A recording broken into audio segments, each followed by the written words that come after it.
اعوذ باللہ من الشیطان الرجیم بسم اللہ الرحمن الرحیم السلام علیکم۔ اللہ تعالیٰ فلسطین کے مسلمانوں کی مدد کرے اور مسجد اقصی کی حفاظت کرے اور اسرائیل کے ناپاک ارادوں سے محفوظ رکھے۔ اللہ تعالیٰ ہم سب کو کامیاب کرے، قومی مومن اور مکمل دائرہ اسلام میں داخل کر دے۔ میری آپ سب سے موجودہ گزارش ہے، میری ویڈیو کو پورا دیکھیں، میرے چینل کو لائک اور سبسکرائب کریں تاکہ مجھے حوصلہ افزائی ہو اور میں آپ کے لیے مزید اچھی اسلام کی معلومات لے کر آ سکوں۔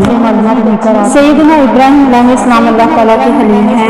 نوجوانوں کی سرداری کا شرف آپ کو حاصل ہے اور آپ ابو الدفان یعنی حد سے زیادہ مہمان نواز کے لقب سے منقب ہیں اور آپ اس وقت تک غذا نہ تناول فرماتے جب تک آپ کے پاس کوئی مہمان نہ آتا۔ آپ اللہ کے پہلے بندے ہیں جن کو اللہ تعالیٰ نے حنیف اور اسلم کے لقب سے نوازا اور توحید آپ کے لسان حجت ہے ہی، اور آخرین میں آپ کے لیے زبان کی سچائی کو ثبت کر دیا۔ حضرت ابراہیم علیہ السلام کو مختلف آزمائشوں کے ذریعے آزمایا گیا، لیکن ہر دفعہ کائنات کے ذرے ذرے نے آپ کی وفا کی گواہی دی، حتیٰ کہ ابو الانبیاء سے پہچانے جانے لگے۔ انفا میں آپ حد دل عزیز ٹھہرے اور قیامت کے روز حضرت ابراہیم علیہ السلام کو سب سے پہلے لباس عطا کیا جائے گا۔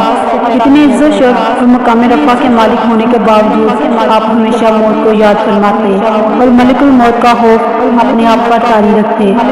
حضرت ابن عباس رضی اللہ عنہ سے روایت ہے کہ حضرت ابراہیم علیہ السلام خلیل الرحمن نے ملک الموت سے پوچھا کہ انہیں دکھائے کہ وہ مومن کی روح کس طرح قبض کرتا ہے۔ ملک الموت نے عرض کیا، آپ اپنا چہرہ مجھ سے دوسری طرف فرما لیں۔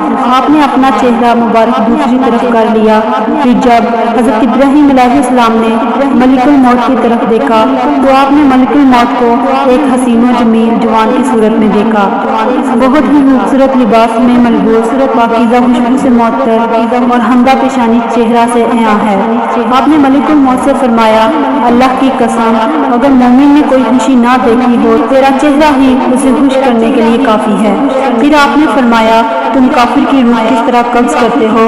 ملک الموت نے عرض کی، آپ اس کو برداشت کرنے کی استطاعت نہیں رکھتے۔ حضرت ابراہیم علیہ السلام نے فرمایا، لیکن مجھے دکھاؤ تو صحیح۔ ملک الموت نے کہا، آپ اپنا چہرہ دوسری طرف کیجئے۔ آپ نے اپنا چہرہ مبارک پھیر لیا۔ پھر جب ملک الموت کی طرف دیکھا تو آپ دیکھتے ہیں کہ سخت سیاہ انسان جس کی دونوں ٹانگیں زمین میں گئی ہوئی ہیں اور اس کا سر آسمان میں ہے، اتنا بدصورت کہ کبھی ایسا بدصورت آپ نے نہ دیکھا ہو۔ اس کے جسم کے ہر بال کے نیچے برکتا ہوا انگارہ ہے۔ حضرت ابراہیم علیہ السلام نے فرمایا، اللہ کی قسم اگر کافر تجھے ایک نظر دیکھ لے تو اس کی جان لینے کے لیے یہی ایک چیز کافی ہے۔ دوسری دفعہ حضرت ابراہیم علیہ السلام سے ملک الموت نے پوچھا کہ وہ کس طرح ایک ہی وقت میں ایک روح کو مشرق سے قبض کر لیتے ہیں اور دوسری روح کو مغرب میں قبض کر رہے ہوتے ہیں۔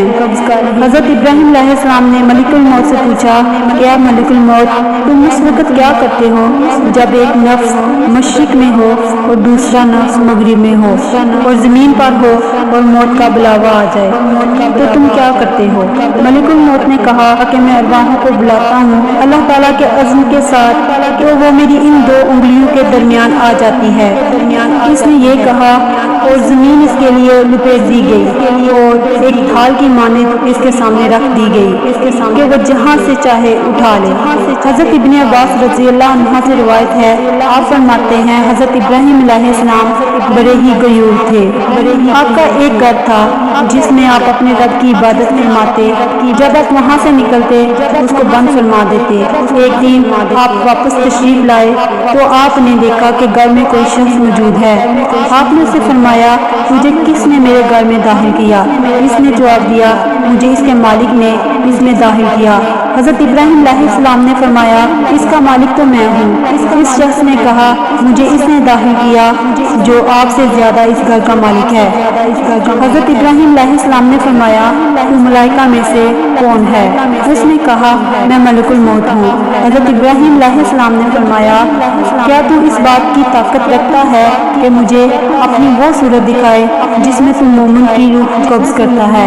اس نے کہا ہاں۔ پھر جب ابراہیم علیہ السلام نے دیکھا تو آپ نے ایک ایسا نوجوان دیکھا کہ اس کے چہرے کے حسن، اس کے کپڑوں کی عمدگی اور اس کی خوشبو کی پاکیزگی کے کیا کہنے۔ آپ نے فرمایا اے ملک الموت، اگر مومن دم واپسی تیری صورت ایک دفعہ دیکھ لے تو اس کے لیے یہی کافی ہے۔ حضرت ابن عمر رضی اللہ عنہ سے روایت ہے، آپ فرماتے ہیں ملک الموت نے عرض کی اے میرے رب، تیرا بندہ ابراہیم موت سے خوف محسوس کرتا ہے۔ اللہ تعالیٰ نے فرمایا میرے خلیل کو جا کر کہو کہ خلیل جب وقت زیادہ ہو جائے تو محبوب ملاقات کا مشتاق ہو جاتا ہے۔ حضرت ابراہیم علیہ السلام کو جب رب کا پیغام پہنچا تو آپ نے فرمایا ہاں میرے رب، میں تیری ملاقات کا مشتاق ہوں۔ تو ملک الموت نے آپ کو ایک پھول عطا فرمایا، آپ نے وہ پھول سونگا اور اسی سے آپ کی روح مبارک اپنے خالق کے پاس حاضر ہو گئی۔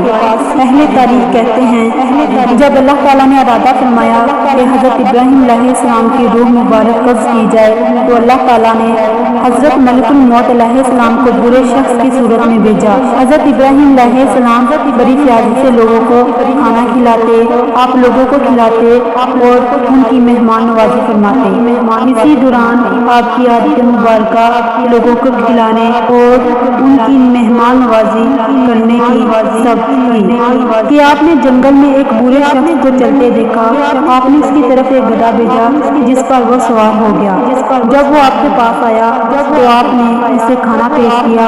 وہ برا شخص جب بھی کوئی لقمہ لیتا اور اسے اپنے منہ میں ڈالنے کا ارادہ کرتا تو کبھی وہ اس کے کان میں چلا جاتا، کبھی اس کے منہ میں چلا جاتا۔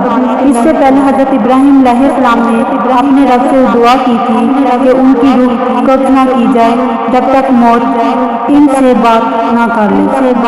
جب حضرت ابراہیم علیہ السلام نے بوڑھے کا یہ حال دیکھا تو اس سے پوچھا اے بوڑھے تجھے کیا ہے کہ تو یہ کیا کر رہا ہے؟ اس نے کہا اے ابراہیم یہ عمر اور بڑھاپے کی وجہ سے ہے۔ آپ نے فرمایا تیری عمر کتنی ہے؟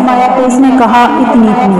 حضرت ابراہیم علیہ السلام نے اپنی عمر کے بارے میں سوچا تو اپنی عمر کو اس کی عمر سے 2 سال کم پایا۔ حضرت ابراہیم علیہ السلام نے فرمایا تیرے اور میرے درمیان 2 سال کا وقفہ ہے، تو کیا جب میں تیری عمر کو پہنچ جاؤں گا تو تیری طرح ہو جاؤں گا؟ بوڑھے نے کہا ہاں۔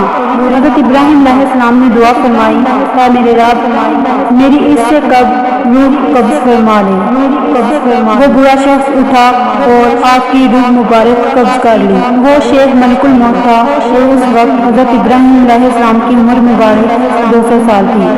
اور ایک قول یہ ہے کہ آپ کی عمر 195 سال تھی اور آپ کو حضرت سارہ رضی اللہ عنہا کی قبر کے پاس دفن کیا گیا۔